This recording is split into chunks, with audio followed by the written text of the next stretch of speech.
Muy buenos días, queridas hermanas. Vamos a continuar hoy con el estudio de la doctrina del hombre.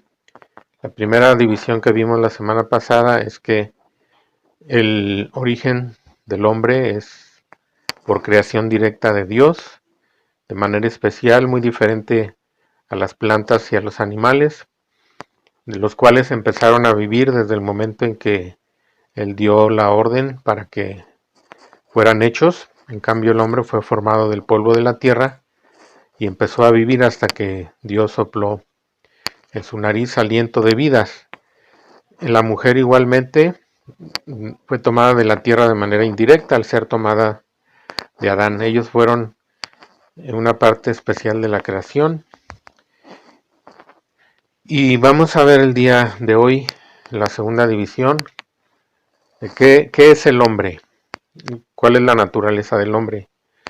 Esto queda definido por las palabras que Dios usó cuando se disponía a crearlos, que dijo: hagamos al hombre a nuestra imagen conforme a nuestra semejanza. De manera que la pregunta, ¿qué es el hombre? ¿Cuál es su naturaleza esencial, original? Se responde haciendo claridad sobre cuál fue esa imagen de Dios a la cual fue hecho el hombre. A veces se trata de hacer una distinción entre estas dos palabras, imagen y semejanza, y más bien parece que es una forma en que el lenguaje semítico, el lenguaje hebreo, diría que es una imagen semejante. Esto porque, por ejemplo, en el versículo 26 del capítulo 1 se usan las dos palabras: hagamos al hombre a nuestra imagen, conforme a nuestra semejanza. En el siguiente versículo, el 27, dice: creó Dios al hombre a su imagen, a imagen de Dios lo creó, varón y hembra los creó. Es decir, en este segundo versículo se usa dos veces la palabra imagen y no se usa la palabra semejanza. También en el capítulo 5 del Génesis, el versículo 1 dice: este es el libro de las generaciones de Adán, el día en que Dios creó al hombre, a semejanza de Dios lo hizo. Vemos que aquí se usa solamente la palabra semejanza, no se usa la palabra imagen. Y en el versículo 3 dice: y vivió Adán 130 años y engendró un hijo a su semejanza, conforme a su imagen, y llamó su nombre Set. Aquí se usan las dos palabras, pero se invierte el orden y la preposición que se relaciona con la palabra. A su semejanza, cuando en el capítulo 1 se había dicho a su imagen, y luego dice conforme a su imagen, cuando en el capítulo 1 se había dicho conforme a su semejanza. Luego en el capítulo 9, versículo 6, dice: el que derramare sangre de hombre, por el hombre su sangre será derramada, porque imagen de Dios es hecho el hombre. Entonces, estas dos palabras, imagen y semejanza, se usan de manera intercambiable, de manera que entonces podríamos concluir que la intención o el sentido es que el hombre fue hecho en una imagen semejante a Dios. El apóstol Pablo hace una declaración de un concepto amplio cuando está hablando en Hechos 17:29 a los sabios en el Areópago, en Atenas.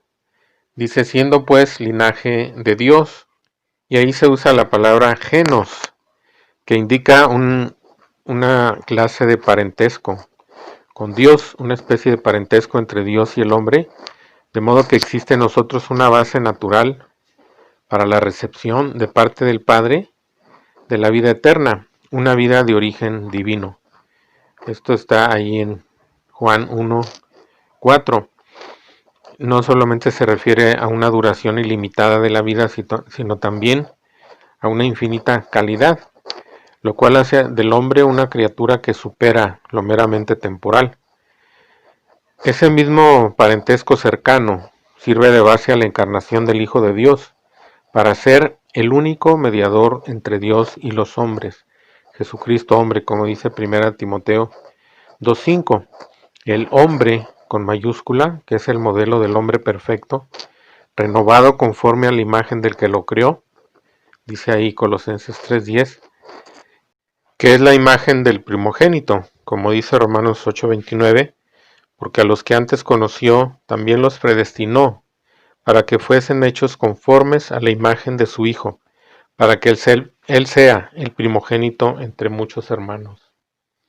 Este sello de la imagen de Dios en el hombre le confiere a éste una dignidad superior a la del resto del universo.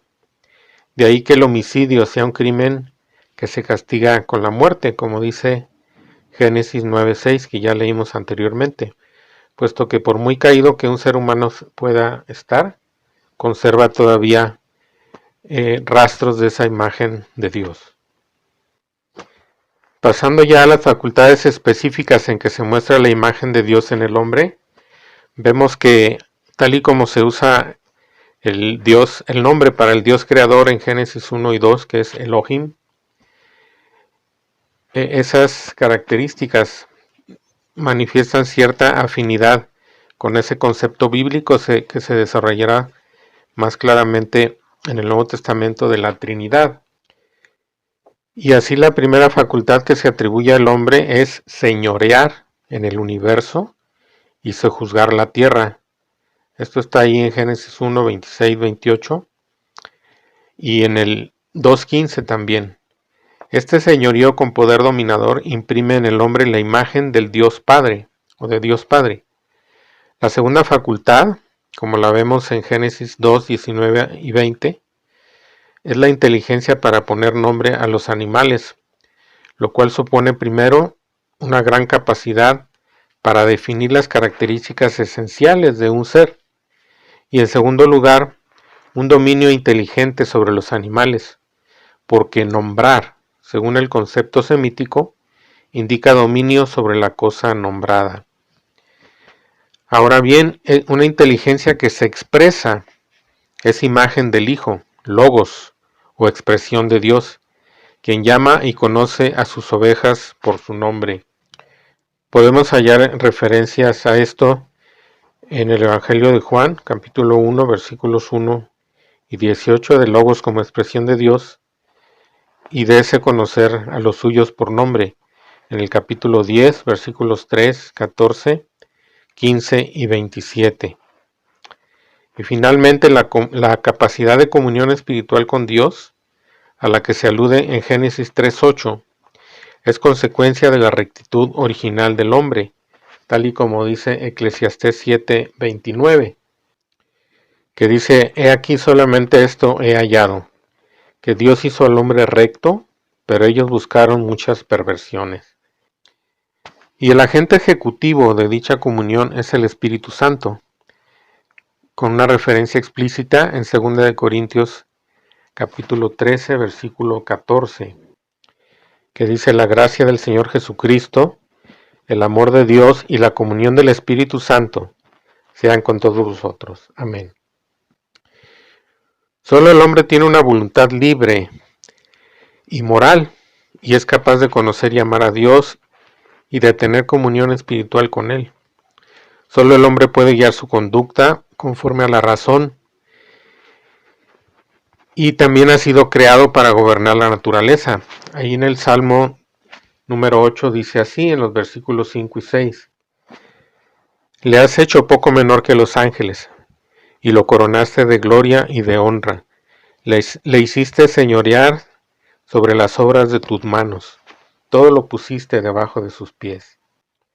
Cuando fue terminando cada parte de la creación, Dios había dicho que era buena. Y cuando Él hubo criado al hombre, dice que vio todo lo que había hecho, y aquí que era bueno en gran manera. Esta creación no solo cumplió su plan cabalmente, sino que le produjo satisfacción suprema, y en ella se incluían los aspectos morales.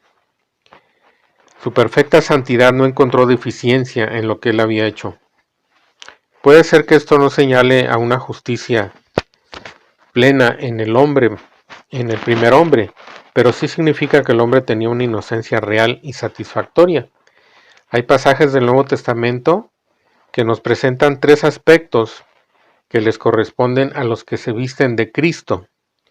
Es probable que estos fueron los que el hombre perdió en la caída. Ciertamente se vuelven a obtener por medio de la gracia salvadora. Está escrito: y vestidos del nuevo hombre, creado según Dios en la justicia y santidad de la verdad. Efesios 4:24.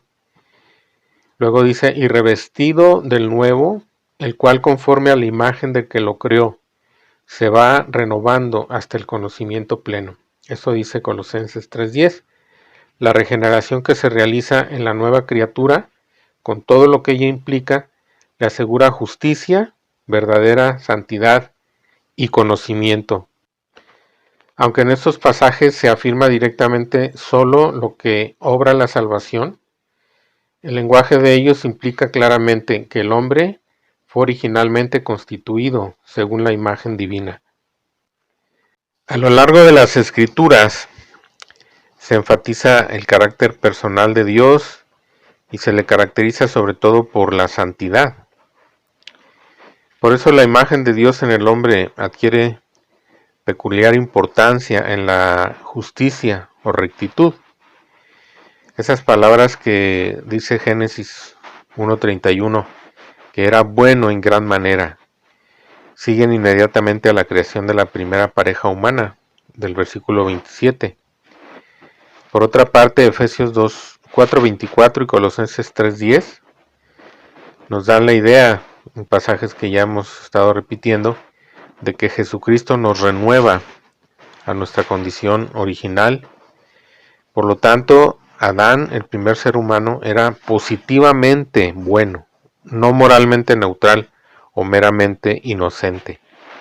Así pues, el hombre lleva la imagen de Dios en su personalidad dominadora, libre, responsable, inteligente y creadora, cualidades que no se pierden aunque se deterioren por el pecado original, pero lleva sobre todo la semejanza con Dios en la rectitud o santidad en que fue creado, puesto que todas sus facultades estaban entonces orientadas hacia el bien, aunque su libre albedrío tenía la capacidad de inclinarse hacia el mal. Esa rectitud o santidad original, que era parte integrante de la naturaleza humana, cuando la primera pareja salió de las manos de Dios, se manifiesta mediante la comunión, mediante la comunión con Dios. En el capítulo 3, versículo 8, cuando ya habían perdido esa comunión, se describe de alguna manera cómo era. Dice: y oyeron la voz de Jehová que se paseaba en el huerto al aire del día, como que ese era su hábito o la hora en que Dios acostumbraba a bajar a hablar con ellos. Y esa comunión implicaba la vida verdadera en todas sus dimensiones, en el espíritu mediante una mentalidad acorde con la de Dios, en el alma mediante el dominio de las emociones, y en el cuerpo mediante la inmunidad contra el dolor, la enfermedad y la muerte física. Así pues, la comunión con Dios implica la participación de la naturaleza divina, en la que ellos quizá estaban en una etapa inicial, pero podían ir creciendo, tenían esa potencialidad. La tercera división de nuestro tema, que es la caída, describe cómo fue que el hombre perdió esa comunión con Dios por la desobediencia y las consecuencias que vinieron, no solamente para Adán, sino para toda la raza que surgió de él. Porque es importante entender eso, que en la palabra de Dios Adán se considera como la cabeza de toda la creación, hablando de la raza humana, así como después se habla de nuestro Señor Jesucristo como el postrer Adán y cabeza de una nueva creación. Como vimos en el estudio previo de los ángeles, los espíritus creados, el pecado ya existía en el universo, en el mundo angélico, pero todavía no había penetrado en el mundo, en la tierra, en la esfera del dominio humano. No es posible calcular en cuanto a la extensión del periodo durante el cual Adán y Eva permanecieron en su condición original. Sin embargo, es evidente que fue un tiempo suficiente como para que pudieran acostumbrarse a la situación en que habían sido colocados, para observar con cuidado y darle nombre a las criaturas vivientes y experimentar la comunión con Dios. Semejante a todas las obras de Dios, el hombre fue creado bueno en gran manera. Pero en contraste con Dios, quien no puede pecar, tanto los hombres como los ángeles podían pecar. El relato de cómo pecaron Adán y Eva está revelado en Génesis 3, del 1 al 6. Satanás se pareció en la forma de una serpiente, una criatura que en ese tiempo era un animal hermoso y atractivo. Dios había dado a Adán y a Eva instrucciones en cuanto a lo que podían comer. Ahí en el capítulo 2, versículos 16 y 17 dice: Y mandó Jehová Dios al hombre, diciendo: De todo árbol del huerto podrás comer, mas del árbol de la ciencia del bien y del mal no comerás, porque el día que de él comieres, ciertamente morirás. Dos cosas se pueden observar aquí: de todo árbol, y esto está implicada una palabra, podrás comer libremente de todo árbol, y también la seguridad de la sentencia en caso de la desobediencia. El día que de él comieres, ciertamente morirás. En su diálogo con Eva, Satanás introdujo esta prohibición, diciéndole a Eva: ¿con que Dios os ha dicho, no comáis de todo árbol del huerto? Lo que quiso implicar era que Dios estaba escondiendo algo que era bueno y que él estaba siendo muy severo innecesariamente en su prohibición.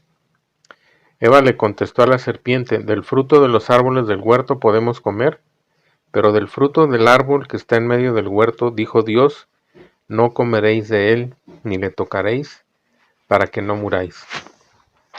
En su respuesta, Eva cayó en la trampa de Satanás, no mencionando la amplitud de lo que sí podían comer, la libertad que Dios les había de comer para todo, excepto de un solo árbol.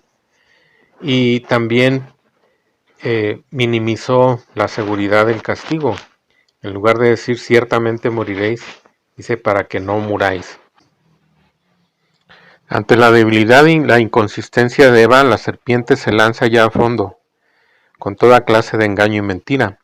Primero, contra la certeza que expresa la intimación divina, en el 2.17, que dice ciertamente moriréis. El demonio asegura, no moriréis.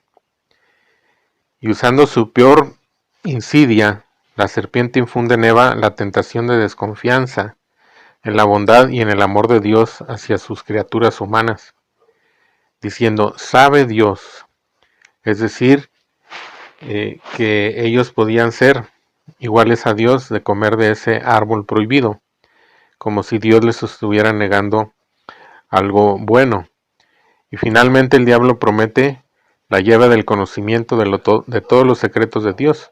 Serán abiertos vuestros ojos y seréis como Dios, sabiendo el bien y el mal. El hecho de que comiendo del fruto sus ojos serían abiertos al conocimiento del bien y del mal era verdad, pero lo que Satanás nos reveló fue que ellos tendrían el poder de conocer el bien y el mal sin el poder de hacer el bien. De acuerdo a Génesis 3:6, la caída de Adán y Eva en el pecado está registrada así. Y vio la mujer que el árbol era bueno para comer y que era agradable a los ojos y árbol codiciable para alcanzar la sabiduría. Y tomó de su fruto y comió y dio también a su marido, el cual comió así como ella. Si Satanás le sugirió esto a la mujer, o si ella llegó a estas conclusiones por sí misma, no lo dice la Escritura. Sin embargo, se nota aquí el modelo familiar de la tentación, en 3 líneas indicadas en 1 de Juan 2:16. El hecho de que el fruto era bueno para comer apeló a la concupiscencia de la carne. El hecho de que era agradable a los ojos apeló a la concupiscencia de los ojos. Y el poder del fruto del árbol de hacerlos sabios apeló a la vanagloria de la vida. Un ejemplo similar de tentación fue seguido por Satanás en la tentación de Cristo, como está registrado en Mateo 4, 1 al 11, Marcos 1, 12 al 13 y Lucas 4, 1 al 13. Cuando Adán y Eva pecaron, perdieron su bendito estado en el cual ambos habían sido creados, e inmediatamente Dios pronunció varios juicios que introdujeron cambios trascendentales en toda la creación. Primero el hombre cayó bajo el dominio de la muerte espiritual y física. Después Dios pronunció un juicio sobre Satanás y la serpiente,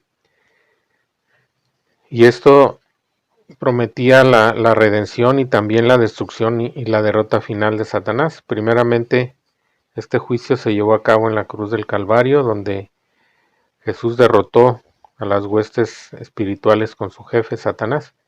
Y esta sentencia final sobre Satanás será ejecutada en Apocalipsis 20, versículo 10, donde dice que el diablo que los engañaba a las naciones fue lanzado en el lago de fuego y azufre. Tercero, un juicio especial también cayó sobre Eva, la cual experimentaría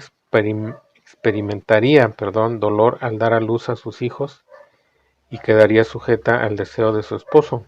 En Génesis 3:16 está esto. Y también una maldición cayó no directamente sobre Adán, sino sobre la tierra, pero que afectaba a Adán porque el trabajo de administrar la creación y de trabajar ya no sería algo placentero, sino algo que produciría fatiga y dolor. El efecto inmediato del pecado sobre Adán y Eva fue que estos murieron espiritualmente y llegaron a estar sujetos a la muerte espiritual y física. Su naturaleza se depravó y por tanto la raza humana experimentaría la esclavitud del pecado. Además del cambio de la suerte del hombre y su ambiente, la Biblia también revela una profunda doctrina de imputación, que pone de relieve la verdad que Dios ahora acusó a Adán con pecado y como resultado acusó a sus descendientes con la responsabilidad del primer pecado de Adán. Las Escrituras mencionan tres grandes imputaciones. Primero, el pecado de Adán es imputado a su posteridad. Esto se encuentra en Romanos 5, del 12 al 14. Segundo, el pecado del hombre es imputado a Cristo, como dice 2 de Corintios capítulo 5, versículo 21. Y tercero, la justicia de Dios imputada a los que creen en Cristo. Génesis 15, 6, Salmo 32, 2, Romanos 3, 22, 4, 3 y 8 y 21 al 25. Segunda de Corintios 5, 21 y Filemón 17 y 18.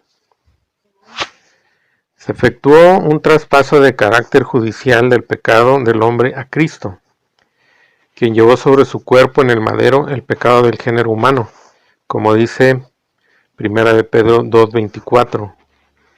Isaías 53:5 dice: Mas Jehová cargó en él el pecado de todos nosotros. Juan 1:29 dice: He aquí el Cordero de Dios que quita el pecado del mundo. Y 1 de Pedro 3:18 dice: Porque también Cristo padeció una sola vez por los pecados, el justo por los injustos, para llevarnos a Dios, siendo a la verdad muerto en la carne, pero vivificado. En este tiempo, gracias a la obra de Cristo en la cruz, gracias a su muerte y resurrección, hay dos estados en que puede estar el hombre. Estando en Adán, todas las cosas de la vieja creación, la condenación, sobre todo, pertenecen a todos los que están en Adán. Y estando en Cristo, la justicia de Cristo se nos atribuye a todos los que hemos creído en Él. Algo importante que mencionar es que la salvación actual no es para que el hombre vuelva al estado del Adán no caído, sino para que llegue a estar en conformidad con el postrer Adán, que es el glorificado Hijo de Dios. Está escrito: porque a los que antes conoció, también los predestinó, para que fuesen hechos conformes a la imagen de su Hijo, para que Él sea el primogénito entre muchos hermanos. Romanos 8:29. Filipenses 3:21 dice: el cual transformará el cuerpo de la humillación nuestra, para que sea semejante al cuerpo de la gloria suya, por el poder con el cual puede también sujetar a sí mismo todas las cosas.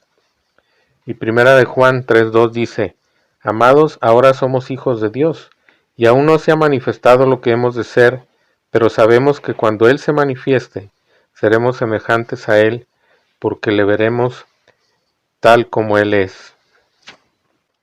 Damos gracias a Dios, hermanas, por esta obra de Cristo que, tras esa ruina provocada por la caída del hombre, nos presenta esta perspectiva gloriosa de una salvación que no solamente nos hará recuperar lo que se perdió en Edén, sino que va mucho más allá.